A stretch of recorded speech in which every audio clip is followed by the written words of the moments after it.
तर मुलांच्या भविष्याची चिंता ही प्रत्येक पालकाला असते. तर मित्रांनो, मुलांवर आपल्या अपेक्षांचे ओझे लादायचे की त्यांच्या आवडीला दिशा द्यायची, या मधील जे साम्यता आहे तर तो साधण्यासाठी आजची ही चर्चा आहे. आणि आज माझ्यासोबत आहेत राज्य आणि आंतरराष्ट्रीय स्तरावर करिअर काउन्सिलिंग तज्ज्ञ म्हणून कार्य करत आहेत अशा बरखा राऊत यांच्याशी आज आपण संवाद साधणार आहोत. तर नमस्कार श्रोते हो, आजच्या या पॉडकास्ट मध्ये मला आनंद होत आहे की आपल्या सोबत आहेत करिअर काउन्सिलिंग तज्ज्ञ बरखा राऊत. मित्रांनो, या केवळ करिअर काउन्सिलिंग तज्ज्ञच नाहीत, तर त्या विद्यार्थी आणि पालक यांच्याशी संवाद साधणाऱ्या एक बेस्ट काउन्सिलर आहेत. आणि एवढंच नाही तर ते वास्तू विशारद तज्ज्ञ आहेत. आणि आज त्यांच्यासोबत आज आपण दिलखुलासपणे या ठिकाणी संवाद साधणार आहोत. आणि एकंदरीत आजचा हा जो पॉडकास्ट आहे तर सर्व पालकांना, सर्व विद्यार्थ्यांना अत्यंत महत्वाचा आहे. तर नमस्कार बरखाजी, आपलं खूप खूप आजच्या या पॉडकास्ट मध्ये आपलं स्वागत आहे. नमस्कार. तर बरखाजी, आजचा माझा प्रश्न आहे की आजच्या पालकासमोर करिअर आणि मानसिक स्वास्थ्य हा एक सर्वात मोठा पेच निर्माण झालेला आहे, सर्वात मोठी समस्या निर्माण झालेली आहे. तर याबाबत आपण सविस्तर काय सांगाल? सविस्तर सांगायचं म्हणलं तर आजकाल डेटा खूप जास्ती झाला आहे. बरोबर. आणि त्यातून इन्फॉर्मेशन काय काढायची याच्यामध्ये अजूनही पॅरेंट लोकांना कन्फ्युजन आहे. जसं की आपण खूपदा असं म्हणतो की आम्हाला ह्या पण क्षेत्राबद्दल माहिती आहे, ह्या पण क्षेत्राबद्दल माहिती आहे. आणि आता खूप जास्ती जे आपलं एज्युकेशन पॉलिसीज आहेत किंवा एज्युकेशन सिस्टम आहे किंवा आता कॉम्पिटिशन ज्या हिशोबाने चालू आहेत त्या हिशोबाने काय होत आहे, लोकांना इन्फॉर्मेशन तर असं खूप डेटा इकडून गॅदर करतील, कुणाचं ऐकलं की त्याच्याने ते लोक डिसिजन घेतात. पण त्यातून एक्झॅक्टली इन्फॉर्मेशन कशी काढायची हे अजूनही लोकांना माहित नाहीये. म्हणजे जर कधी मी तुम्हाला एकदम थोडक्यात एक प्रश्न विचारला, कोणत्या मुलांना मी विचारते की तुम्हाला डॉक्टर बनायचं आहे, पण कोणता डॉक्टर बनायचा आहे, कोणता डॉक्टर बनायचं हे त्यांना माहित नसते. किंवा तुम्हाला कोणत्या इन्स्टिट्यूशन मधून करायचं हे त्यांना माहित नसते. तर असं झालं आहे की 2 जीबीच्या मेमरी कार्ड मध्ये 10 जीबीचा डेटा असल्यामुळे ते अक्षरशः म्हणजे त्याचा विस्फोट होत आहे. आणि आता म्हणूनच पॅरेंट तर कन्फ्युज आहेत, मुलं तर कन्फ्युज आहेत, मग त्याच्यापेक्षा कितीतरी पटीने पॅरेंट्स कन्फ्युज होतात की आमच्या मुलांना कोणता करिअर द्यायचा म्हणून. बरोबर. तर ही समस्या नेमकी म्हणजे निर्माण होत असते. माझा दुसरा प्रश्न आहे तुम्हाला की मुलं जेव्हा पालकांच्या अपेक्षांपेक्षा, म्हणजे पालकाची अपेक्षा असते की ते डॉक्टर व्हावं, पण मुलाला त्याच्यामध्ये इंटरेस्ट नसतं, तर पालकांच्या अपेक्षेपेक्षा वेगळ्या क्षेत्रामध्ये ते रस दाखवतात, आवड निर्माण करतात. तर तेव्हा पालकांनी कोणती भूमिका घ्यायला पाहिजे? समजा मुलगा म्हणतो आहे की मला डॉक्टर व्हायचंय आणि पालक म्हणतोय की नाही तुला इंजिनियर व्हायचंय, तर अशा वेळेला पालकांनी आपली कोणती भूमिका बजावायला पाहिजे? काय सांगाल या संदर्भात? ऍक्च्युली ना याच्यामध्ये संवाद थांबतो. बरोबर. संवाद थांबतो म्हणजे की तुम्ही तुमच्या अपेक्षा तुमच्या मुलांकडून कम्प्लीट करून घेण्याचा खूप प्रयत्न करून घेता, पण त्याऐवजी जर कधी तुम्ही पॅरेंट जो असा नाव आहे, तुम्ही पालक न बनता तुम्ही एक ट्युटर किंवा एक कोच त्यांचे जर कधी बनलात, तर त्यांना त्या क्षेत्रामध्ये रस का नाही आहे ह्या प्रश्नांची उत्तर तुम्हाला सोप्या पद्धतीने भेटतील. आणि सोबत ते जे फील्ड निवडत आहेत ते फील्ड खूप कॉन्फिडेन्शियल आहे की नाही आहे, त्याच्यामध्ये शाश्वती आहे की नाही आहे, त्यांचं करिअर चांगलं होणार की नाही होणार. तर ह्या सर्व गोष्टी खूप इम्पॉर्टंट आहेत. तर तुम्ही पालक तर आहात, मी नाही म्हणतच नाही अजिबात, पण जेव्हा पॅरेंटिंग करतो तर पॅरेंटिंग करताना पॅरेंट न होता तुम्ही एक टीचर किंवा एक कोच बना. त्यांचे जे विचार आहेत त्यांनाही तुम्ही गृहीत धरा आणि मगच त्यांचं करिअर डिसाईड करा, असं मी तुम्हाला म्हणजे मेसेज देईन की. आणि हे खूप जास्ती गरजेचं. किंवा मग एक मैत्रीपूर्ण म्हणजे संबंध जे आहेत ते आपल्या मुलांसोबत असले पाहिजे, फ्रेंडली असलं पाहिजे. फ्रेंडली तर असले पाहिजे, पण थोडं यामध्ये ना माने सर मला ना सांगावंसं असं वाटते की मी जेव्हा पॅरेंटला म्हणते ना की तुम्ही एक फ्रेंडली बिहेवियर ठेवा मुलांसोबत, तर एक वय असते की बरोबर. तुम्ही केव्हा तुमच्या मुलांसोबत फ्रेंडली बिहेवियर बरोबर. ठेवायचं. तर यावरच माझा एक पुढचा प्रश्न आहे की नेमकं करिअर निवडीसाठी योग्य वय कोणतं असतं? करिअर निवडीसाठी योग्य वय तर माझ्या हिशोबाने 8व्या वर्गापासून तुम्हाला करिअर निवडता आल्या पाहिजे. बरोबर. म्हणजे 10वीचा तो जो अभ्यास करत आहे तुमचा मुलगा किंवा हा, मुलगी, तर बरोबर. त्याला हे समजेल की मी 10वीचा इतका अभ्यास का करत आहे, म्हणजे मला ह्या फील्डमध्ये जायचं आहे, तर मला इतके पर्सेंटेज पाहिजेत आहेत.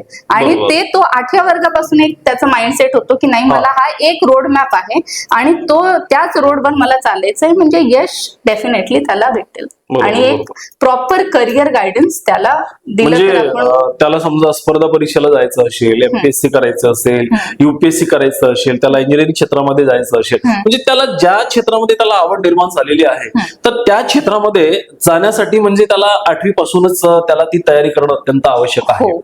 8वी मी यासाठी पण म्हणली कारण हा. ती जी वय आहे ती बरोबर. वय आहे तुम्हाला डिसिप्लिन व्हायची.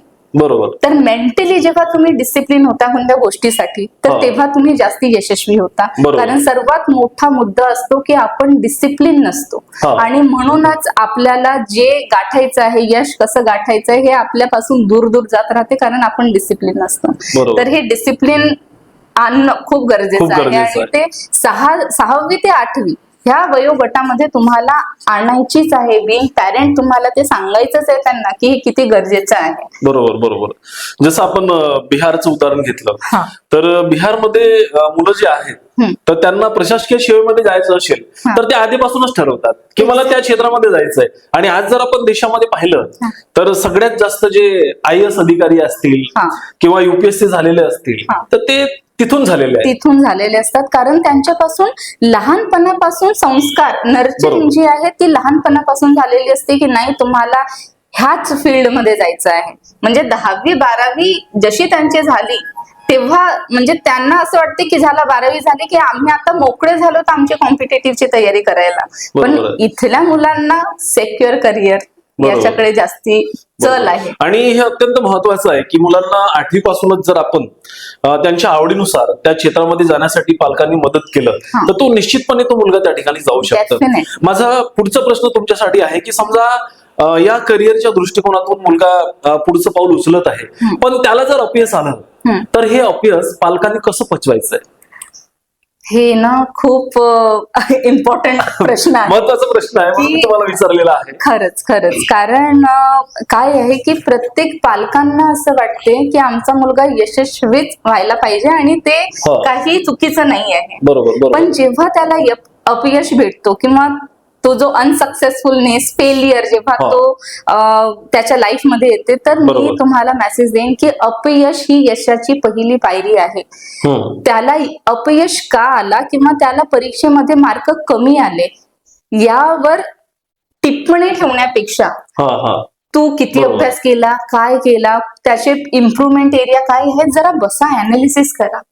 बरोबर. कारण ते खूप जास्ती जरुरी आहे. बरोबर. आपल्याला दिसते, पालकांना दिसते, मुलाला वाटते मी खूप अभ्यास केला, पण जर कधी त्याला कमी मार्क आले बरोबर. आणि फक्त तुम्ही त्या कमी मार्कांसाठी जर कधी त्याला पॉइंट आउट करत आहोत तर ते चुकीचं आहे. ते त्याला डिमॉरलाइज पण करू शकते. बरोबर. म्हणजे तर आयुष्यामध्ये यश मिळवण्यासाठी अपयशही तेवढं महत्वाचं आहे, हो, म्हणजे हे हो. म्हणायचंय तुम्हाला? हो नक्कीच. अपयश बरोबर. गरजेचं आहे. मी असं म्हणत नाही की अपयश म्हणजे हिंदीमध्ये एक कहावत आहे, म्हणजे म्हण बरोबर, म्हण आहे, आहे बरोबर. की ठोकर खाके ही हा. हम आगे बढ़ते आगे बढ़ते, हैं, बरोबर, right? बरोबर. तर असं मी नाही म्हणत. हा, हा. मला असं वाटते की कॅल्क्युलेटेड तुम्ही रिस्क आणि कॅल्क्युलेटेड फेलियर तुम्ही जर कधी हा. निवडलं की हा बरोबर. म्हणजे हे माझ्यासाठी इतकं आहे, मी इतकं करू शकतो आणि माझं कॅलिबर इतकं आहे, बरोबर. डेफिनेटली तुम्ही त्या म्हणजे ते यश गाठणारच नक्की गाठणार. नक्की. छान, याबद्दल तुम्ही माहिती दिलेली आहे. आणि माझा पुढचा प्रश्न आहे तुमच्यासाठी की सुरक्षित करिअर हा. म्हणजे सेक्युअर करिअर म्हणजे काय काय सांगाल या संदर्भात तुम्हाला? सुरक्षित करिअरच्या संदर्भात ह्यावर माहित आहे का, म्हणजे हे जे तुम्ही सेक्युअर करिअर हा प्रश्न विचारला ना, हा. तर आधी तर मी तुम्हाला सांगून देते की सेक्युअर असं काही नाव नसतेच करिअरचं. अच्छा. तुम्हाला तुमचे एक्सपिरियन्सेस गेन करायचे असतात. हा. तुम्ही प्रत्येक टप्प्यावर ते एक्सपिरियन्स गेन करता आणि तेव्हा तुम्ही सक्सेसफुल होता. बरोबर. सेक्युअर करिअर आजकालच्या पॅरेंट लोकांना मी हा. असं स्पष्टच बोलते, खूप बरोबर. साऱ्या पॅरेंट लोकांना असं हा, वाटते हा. नीट JEE केलं, CA केलं, त्यांचं बरोबर, सेक्युअर बरोबर. करिअर झालं. बरोबर. हे नसतंच. अच्छा. हे ऍक्च्युली नाहीये. कारण खूप सारे पॅरेंट लोक आपल्या मुलांना इंजिनिअरिंगला टाकतात, मेडिकलला टाकतात. आता इंजिनिअरिंगचा जर कधी आपण विषय घेतला तर काय होतो की जर कधी 10वी मध्ये तुम्हाला कमी मार्क आहेत, करेक्ट, 12वी मध्ये तुम्हाला कमी मार्क आहेत, पण तुम्ही जेईची परीक्षा समजा पास झालात आणि तुम्ही एका इंजिनिअरिंग कॉलेजमध्ये ऍडमिशन घेतलं, पण जेव्हा तुमचा कॅम्पस सिलेक्शन होतो तेव्हा तुमचा 10वी 12वीचा क्रायटेरिया बघितला जातो आणि त्या क्रायटेरियामध्ये जर कधी तुम्ही बसत नाही तर तुम्ही इंजिनिअरिंग मध्ये अक्षरशः युनिव्हर्सिटी टॉपरही असाल, पण तुम्हाला कंपनी इन पण होऊ देत नाही, म्हणजे तुमचा रेझ्युम पण घेत नाही. तर हे एक बेसिक नॉलेज आहे.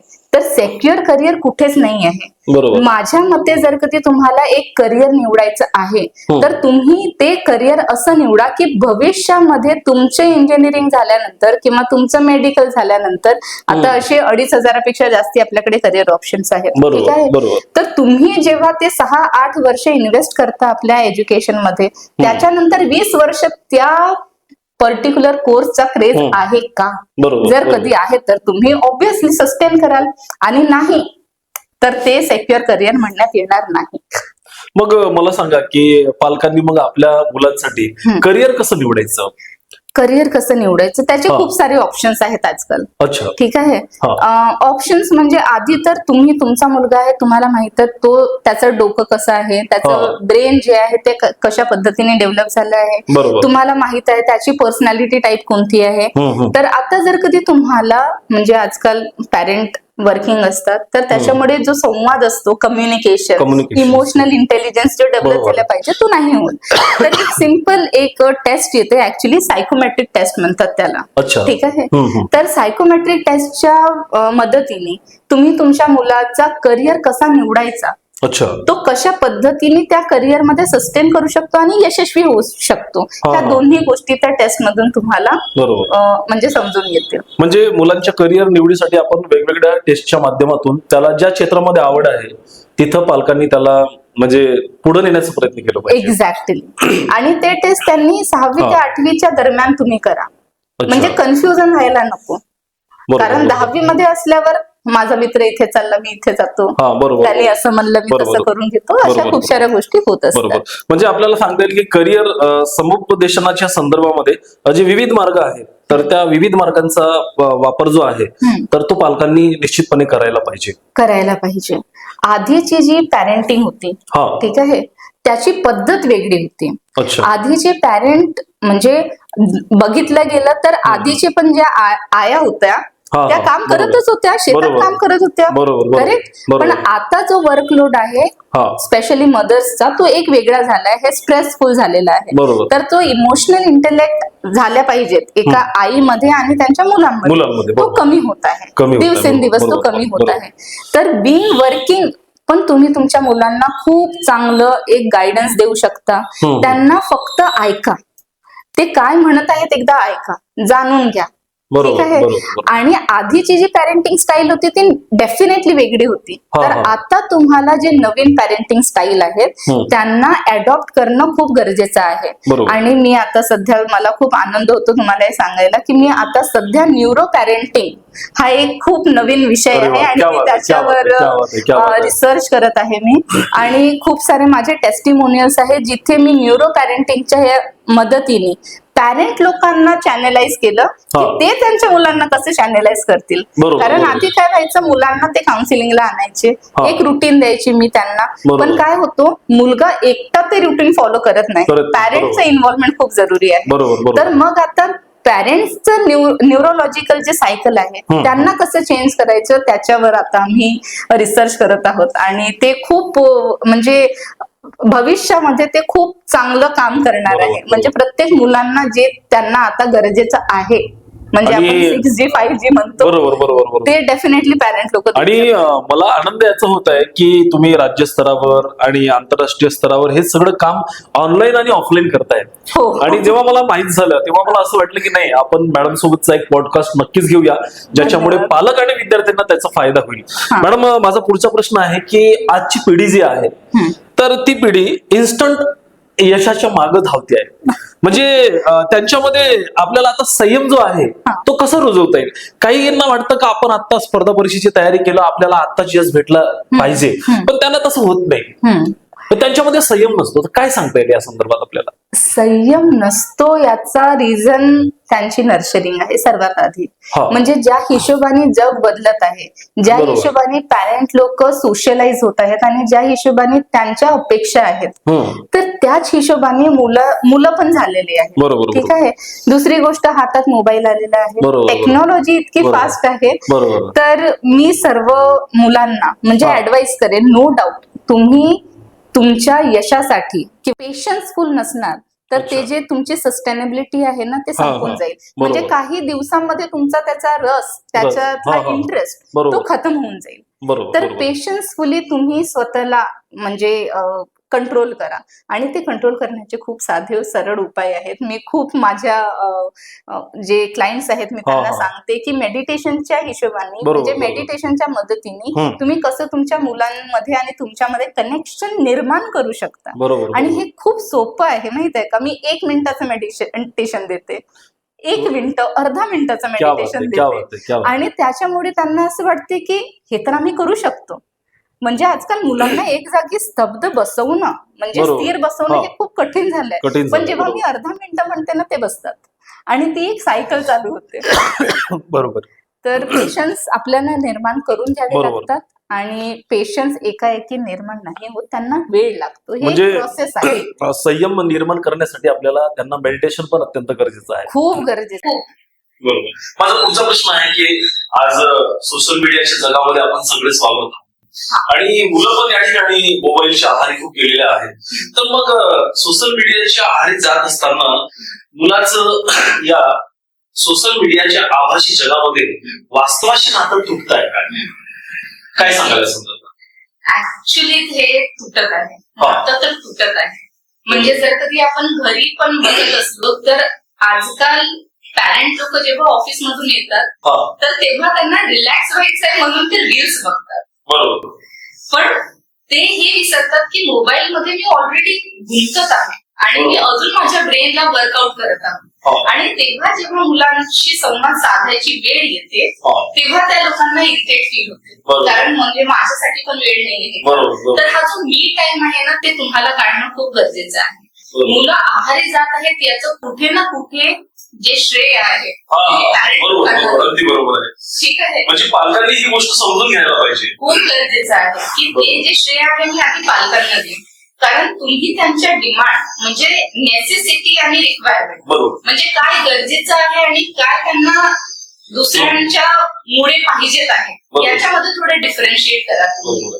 त्या मुलाला तुमच्या मुलाला त्याची खरंच गरज आहे की तो त्याच्या मित्रांच्या पिअर प्रेशर मध्ये येऊन तो काम करत आहे का. बरोबर. ह्या गोष्टींचं थोडंसं जर कधी तुम्ही लक्षात ठेवलं तर त्याचे जे मोबाईल ऍडिक्शन आहे ते हा. तुम्ही साहजिक सरळपणे म्हणजे त्यांच्यासोबत संवाद साधून जेव्हा जेव्हा पालकांना वेळ भेटेल त्या वेळेला म्हणजे त्यांनी आपल्या मुलाशी कम्युनिकेशन साधणं अत्यंत आवश्यक आहे, संवाद साधणं अत्यंत आवश्यक आहे.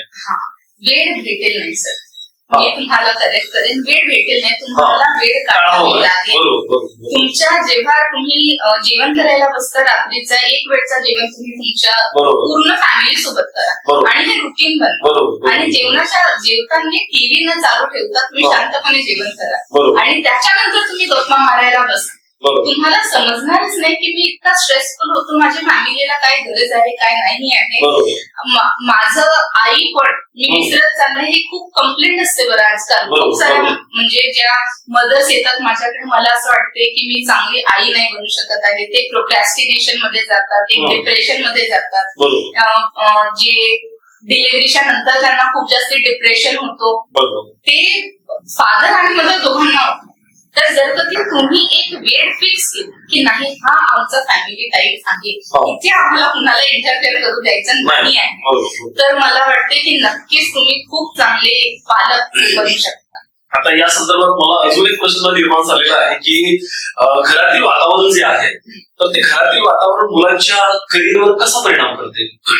कम्प्लीट म्हणजे पूर्णपणे तुमच्या अपेक्षा तुमच्या रिक्वायरमेंट बरोबर. म्हणजे तुमचे डिमांड्स, तुमची रिक्वायरमेंट आणि समाजाची रिक्वायरमेंट बरोबर. ह्यामध्ये तुमच्या मुलाला काय पाहिजे हे अच्छा. तुम्ही विसरून जाता. बरोबर. तर मुलांशी संवाद साधा, त्यांच्याशी बोला. हम्म. त्यांनी जो करिअर निवडला आहे त्याला रिस्पेक्ट करा. बरोबर. की त्यांनी जर कधी दोन्ही करिअर निवडला असेल आणि आजकालच्या मुलांना खरं सांगू कन्फ्युज आहे बरोबर. की मी करिअर कोणता निवडू. हम्म. म्हणजे आजकालची मुलं स्पष्ट शब्दात बोलला तर मुलं तो करिअर निवडतात जिथे पैसे जास्ती आहेत. हा. आणि दुसरी गोष्ट, तो मित्र करतो आहे म्हणून मी पण तो करायला पाहिजे, असं पण एक समज त्यांच्यामध्ये निर्माण झालेली असते. समाजामध्ये हेच आहे, त्याने इंजिनिअरिंग केली, ते डॉक्टर झाले, तू काय करत आहे.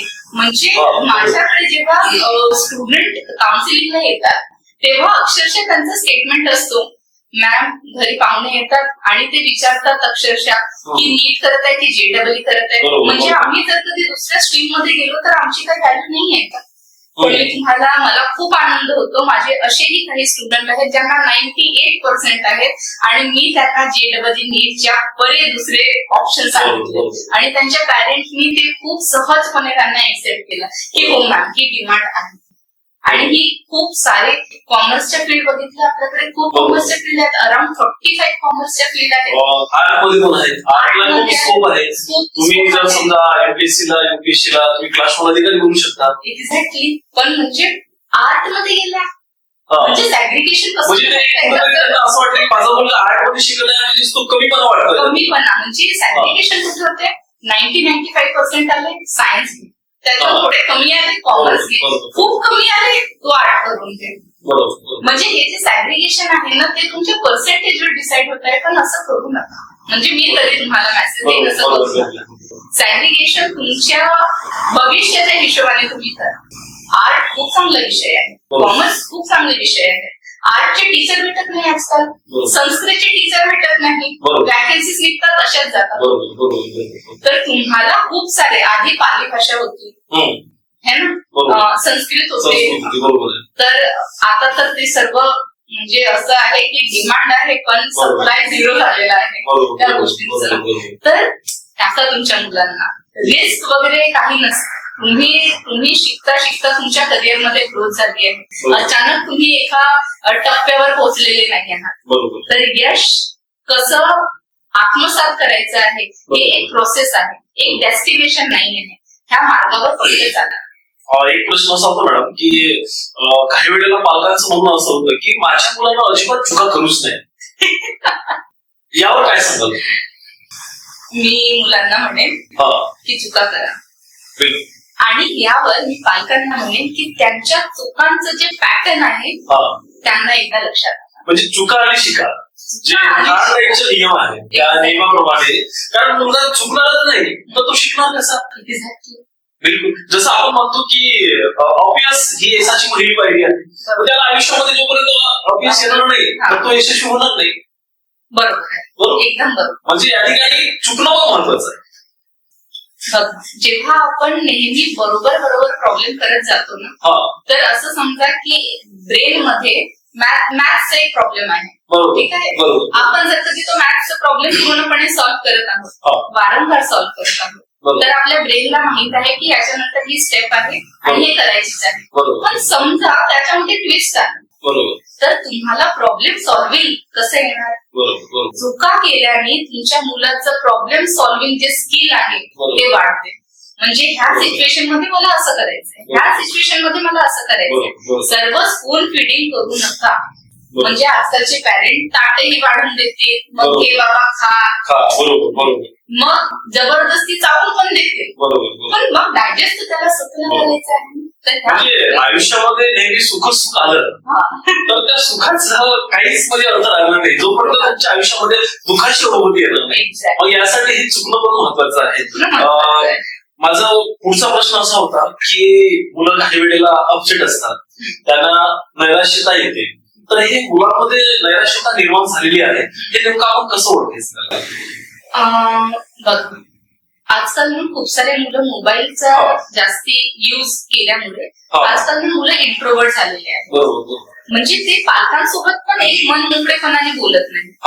मी ऍडवाइस करेन की जर कधी तुमच्या मुलाचं डाईट चांगलं नाही आहे, म्हणजे त्याला खाण्यामध्ये प्रॉब्लेम येत आहे, त्याची पूर्णपणे झोप होत नाही आहे, किंवा तो छोट्या छोट्या गोष्टींवर रिॲक्ट होत आहे, त्याला राग येत आहे, मग त्याची होमवर्क कम्प्लीट नाही जर कधी तो लहान आहे. कारण माझ्याकडे सर आता एक रिसेंटली केस आला होता, तर 6व्या वर्षात त्या मुलीने पदार्पण केलं होतं. 6 वर्षाची मुलगी होती आणि तिने सुसाईड अटेम्प्ट केला होता. तर हे खूप जास्ती म्हणजे सिरियस बाब आहे आणि हे आपल्याला समजून घेतलं पाहिजे की तुमचा मुलगा वेळेवर उठत नाही, वेळेवर खात नाही, त्याची वेळेवर झोप होत नाही, होमवर्क कन्सिस्टंटली तो करत नाही आहे. एक्झॅक्टली प्रॉब्लेम कुठे आहे तुम्हाला हे जाणून घ्यायची गरज आहे. तो एकदा टीव्हीच्या समोर बसला आणि तो बसलाच राहतो, त्याला पाणी पिण्याची सुद्धा आठवण करून द्यावी लागते. तर समजा तुमच्या मुलाला काही ना काही कोणत्या ना कोणत्या गोष्टीमध्ये खट्टापट्टा झालेल्या आहेत आणि त्या सॉल्व्ह करायची गरज आहे. माझा पुढचा प्रश्न आहे की आता जर आपण बघितलं तर मग डिग्री महत्वाची आहे की स्किल महत्वाचं आहे? माझ्या मते स्किल्स महत्वाचे आहेत. मी यासाठी, कारण डिग्री आजकाल फक्त पान झालेलं आहे, डबल झालेलं आहे. आधी मनोबोली होती की तुम्ही आयटी मध्ये आहात तरच, म्हणजे इंजिनियर झाले तेव्हाच तुम्हाला आयटी कंपन्या उचलते, पण आजकाल तसं झालं नाहीये सर. तुम्ही आर्ट मध्ये आपण तुम्ही चांगलं सर्टिफिकेशन कोर्स करा, तुम्हाला आयटी कंपन्या उचलतील, तुम्हाला खूप चांगलं पॅकेज मध्ये ठेवतील आणि ग्रोथही देतील आणि प्रमोशन पण देतील. काहीच राहिलेलं नाही, तुमचं स्किल्स खूप जास्त इम्पॉर्टंट आहे. आता आपण शेवट करतो आहे आणि आता रॅपिड फायरचा क्वेश्चन मी तुम्हाला विचारतो आहे. तर पालकांना एका शब्दामध्ये काय सल्ला द्याल तुम्ही? काय सांगाल त्यांना? पालकांना काय सांगाल? विश्वास ठेवा. Very good. आणि दुसरा प्रश्न आहे माझा की मुलांना पालकांनी कसं समजून घ्यावं? त्यांच्या डोळ्यातून जग पाहायला सुरू कर. क्या बात आहे. तर मित्रांनो, या ठिकाणी आज माझ्यासोबत होत्या राज्य आणि आंतरराष्ट्रीय स्तरावर करिअर काउन्सिलिंग करणाऱ्या आदरणीय बरखा राऊत मॅडम. तुम्ही दिलेली माहिती जी आहे तर ती माहिती आजच्या पालकांना, आजच्या विद्यार्थ्यांना नक्कीच अत्यंत महत्वाची माहिती आहे. आणि ही माहिती जी आहे तर त्या पालकांना, विद्यार्थ्यांना नक्कीच एक नवीन उमेद देईल. आणि धन्यवाद, आपण या ठिकाणी आपलं अमूल्य असं वेळ या ठिकाणी मला दिलेलं आहे आणि आपलं मुलाचं मार्गदर्शन यामध्ये तुम्ही केलेलं आहे, त्याबद्दल आपलं खूप खूप धन्यवाद. श्रोत्यांनो, आजची ही मुलाखत तुम्हाला कशी वाटली हे आम्हाला नक्कीच कळवा. पुन्हा भेटूया पुढील भागामध्ये नवीन विषयासह. तोपर्यंत काळजी घ्या स्वतःची आणि इतरांची देखील. पुन्हा भेटूया आपण नवीन विषयासह.